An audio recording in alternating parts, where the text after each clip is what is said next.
everyone. Rebecca Weber, you're watching Better for America. Joining me now is Robert Charles, better known as Bobby Charles. Bobby is AMAC spokesman. We're here today to talk to you about Trump, history, and divine intervention. Don't go anywhere. We'll be right back. The Association of Mature American Citizens is the conservative voice for Americans 50 and older. AMAC is fighting for the values that you hold dear. Join today. Together, we can write the course of America. Bobby Charles, it is such a delight to have you here with me. I wish we were talking about something different, but there is some good news. We just witnessed over the weekend an attempted assassination against former President Donald J. Trump. I will say to you, Bobby, that when that news came across my television set, my heart stopped beating for just a moment, imagining what could have been.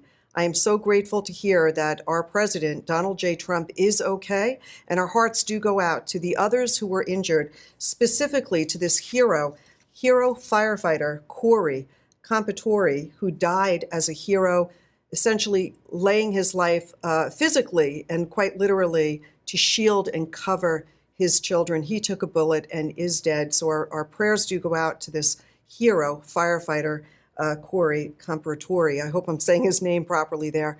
Bobby Charles, it is great to have you here with me. I do want to talk about this whirlwind of events that we just saw unfold on Saturday. Tell us where we're at, what we know, and what happened. Well, first, let me add to your thoughts and prayers, Rebecca, both for the nation and for this gentleman who was the firefighter who died as a result of the assassin's bullet. Let me also say I think we are fortunate beyond any possible explanation or turn, because the shot was taken so close close to the president, and it really does seem like divine intervention that he was spared. But let me talk for a moment. I've worked for two presidents in their White Houses, Reagan and Bush 41, and often in the White House with Colin Powell for a third president. And I have to tell you, a profound disappointment in the Secret Service here. I mean, I'll be frank, the woman who runs the Secret Service really probably ought to be relieved of duty. I look at this and I say there is no way, with an open rooftop, within very short firing range, with minutes already knowing that this guy is on the roof and no one taking him out, with the obviously there must have been a failure of communications between those that knew he was there, including law enforcement, and the snipers that had him or would have had him in their sights, should have had him in their sights. That should have been a cleared location long before the event. It should never have even been able to get set up. And then you had this, what really struck me as almost like a Blues Brothers event afterwards, where you've got these three women bouncing around who have no idea. The comms that you listen to, they're saying, oh my God, what should we do? Where are we? What are we going to do? What should I do? These are Secret Service agents, okay? I don't know why they're Secret Service agents. One of them clearly looks, let's just say, out of shape, probably couldn't run a mile in 30 minutes, and then can't get her gun into her holster. When you can't put your sidearm away and you have no idea what you're doing, you're in the wrong spot. You're not really where you shouldn't be the person there. Then you've got another one in a ponytail running back and forth beside the vehicle in a panic, and you got the third one really looking out to the moon, not knowing what to do. This is not the Secret Service that I knew under Reagan, under Bush 41, or under Bush 43. The Secret Service was as and should be considered the elite.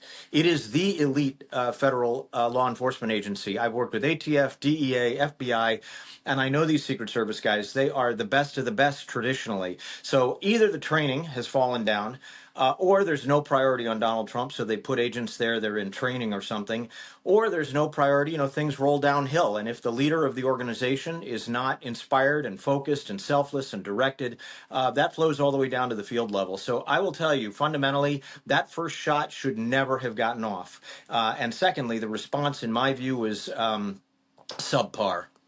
I want to talk about that shot to begin with. We hear that there were witnesses who did see someone on a roof. A lot of people are saying, how did somebody get up on a roof within such close proximity to the event, to the rally event? And there are a lot of finger pointing here. The one thing I do want to say is, thank God, I believe it is truly divine intervention. And I do want to talk about that in just a few moments.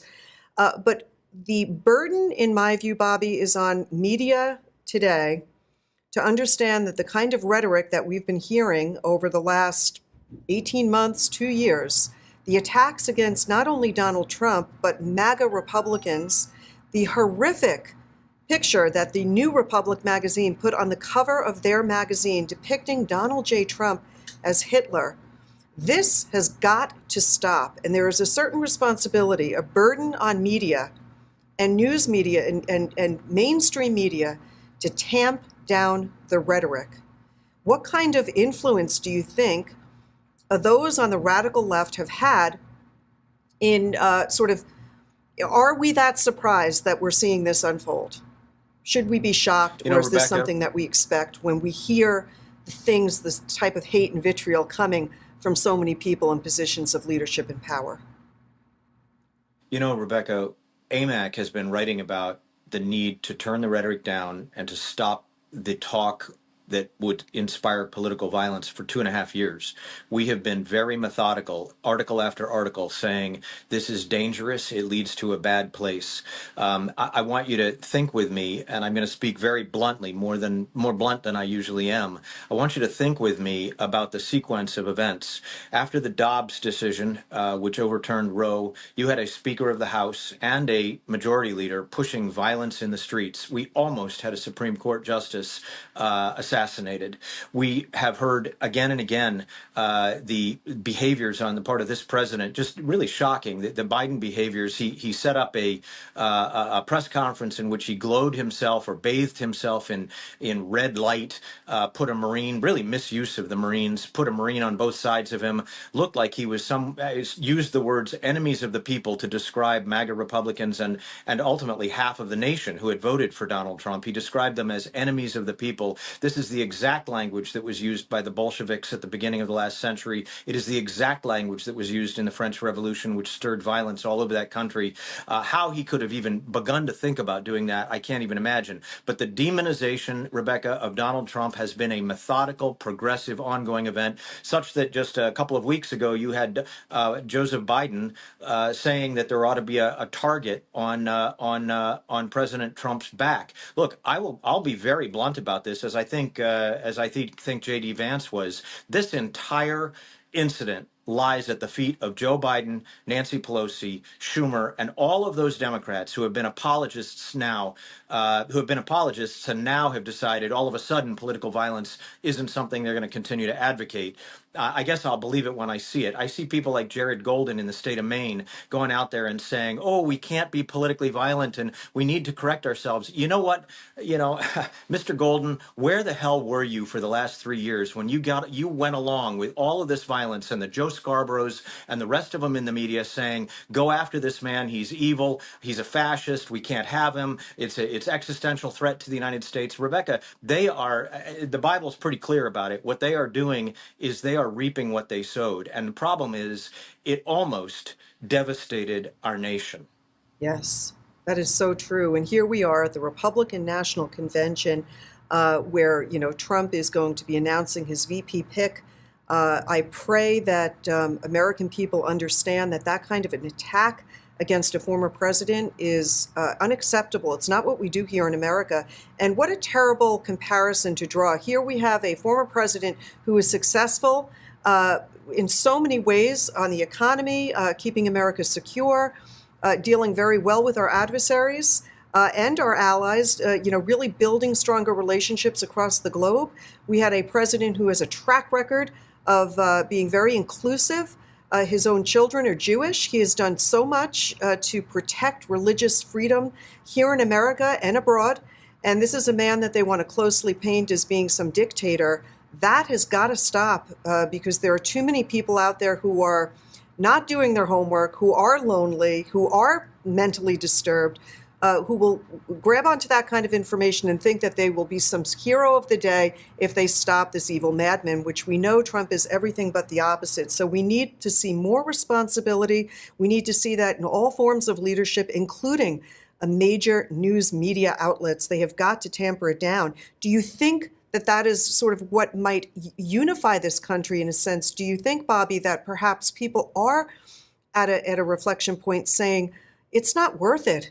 Let's just act like the grown-ups that we are and, put down these weapons of defamation and going after people in such ways that are really damaging to our republic.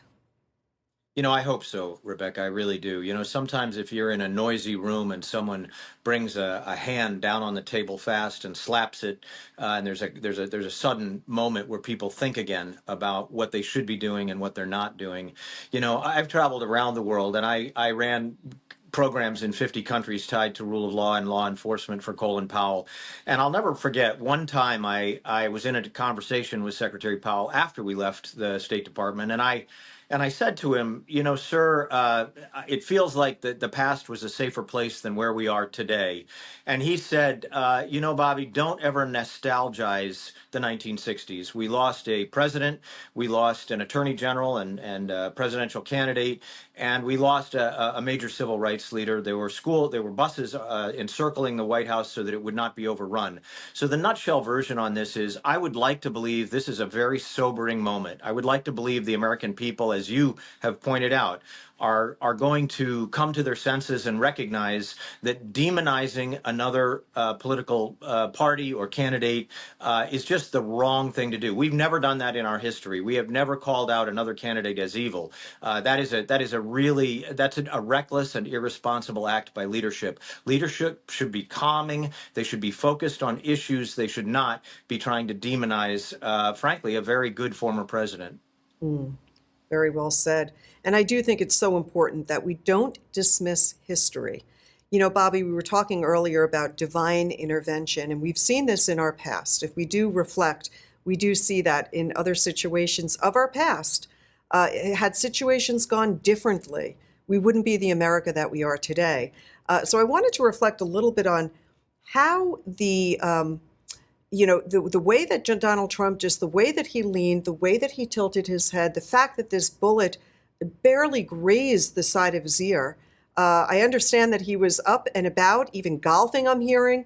That's something that would rattle anyone. He is a strong man. He's got incredible guts and courage. We see that in the photos, telling the crowd, fight, fight, fight, don't give up, don't throw your morals and values out the window.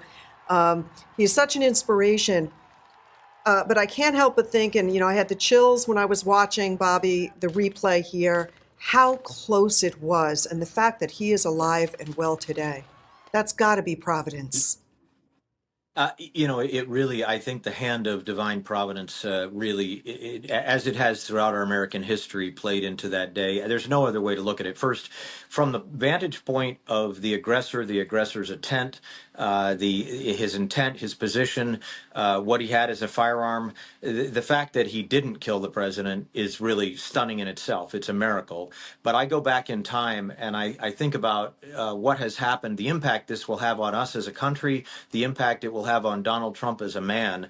George Washington, when he was in his 20s, was in the French and Indian Wars, and he ended up in a battle that was profound. His leading officer was essentially taken out of commission. He had to lead the troops, and he had to rally hundreds of men. In that process, he had two horses shot out from under him. He took 4 bullets through his coat, and yet he kept going. In fact, so profound was it that writers afterwards at the event said this man must be protected by God, because there's no other way he could have kept going.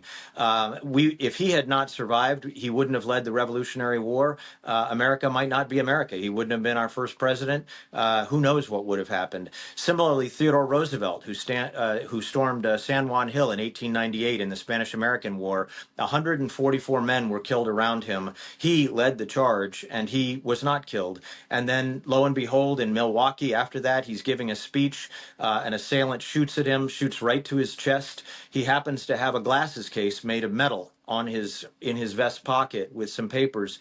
Saved his life. He kept delivering that address despite the assailant, which is very similar to the way Donald Trump reacted to all this. And then I'm reminded of Ronald Reagan, who in 1981 was shot and again put an amazingly good face on it, kept going, said that after that event, his life really belonged to God and to America in the form of serving God and serving America. By the way, in that exact same moment in time in 1981, John Paul II, the Pope, was shot and nearly killed, and Margaret Thatcher was actually attacked in Brighton in a terrorist event at a hotel. Had those three individuals not survived and been able to coordinate the response to the Soviet Union might still exist. And so you have to say, is God's hand at work in this country's past and perhaps right now? I am absolutely convinced he is. And I think we have to just remember that when divine providence occurs, when divine intervention occurs, when we are witness to it, the most important thing we can do is recognize it and not decline it, deny it, or sort of look away from it. I don't know what the future holds, but I know that for some reason, God kept Donald Trump alive. And I think that's a remarkable turn given the circumstances. Yes, and I do agree that God is in command of all things. He knows the plans that he has for us, plans for us to prosper. I direct everyone to Jeremiah 29:11 there, because that is a very uplifting verse there. We do need to turn to God in all things, and I do pray that all of our listeners out there will continue to pray for America, pray for former President Donald J. Trump. He could be our next president. We pray for all of our leaders, including Joe Biden. We do hope and pray that he comes to the light. We love our country, and we just don't want to see this kind of thing happen again in the future. Robert Charles, thank you again so much for being with me. It's always good to have you, and I know you'll be back with me very soon in a couple short days as we look forward and see what's ahead of us. So much happening each and every day. Thank you so much, Rebecca. Thank you. And for all of you listening, be sure to check out Robert Charles on AMAC.us. He has an incredible article. You'll find it there, AMAC.us, Trump, History and Divine Intervention. Just a beautiful piece. You'll want to share that along with many others with friends and family. Thanks all for tuning in today. Have a blessed day. There's a concerted effort to intimidate and censor conservative thinkers. The very freedoms secured by our Constitution are being threatened by the most liberal progressives America has ever seen. They're trying to indoctrinate and corrupt our children in schools. They've defied the authority of the Supreme Court. They've weakened our economy with lockdowns and mandates. They've failed to keep our borders secure. They've weakened America's position on the global stage. It seems like everything they do is to the detriment of our great nation. But there are plenty of patriots with the courage to stand up to the left, and there's an easy way for you to stand with them. Join AMAC. AMAC is the conservative membership organization that's helping to make America great again. AMAC is a voice for conservatives that cannot be ignored. Stand with over 2 million America-loving patriots by joining AMAC today.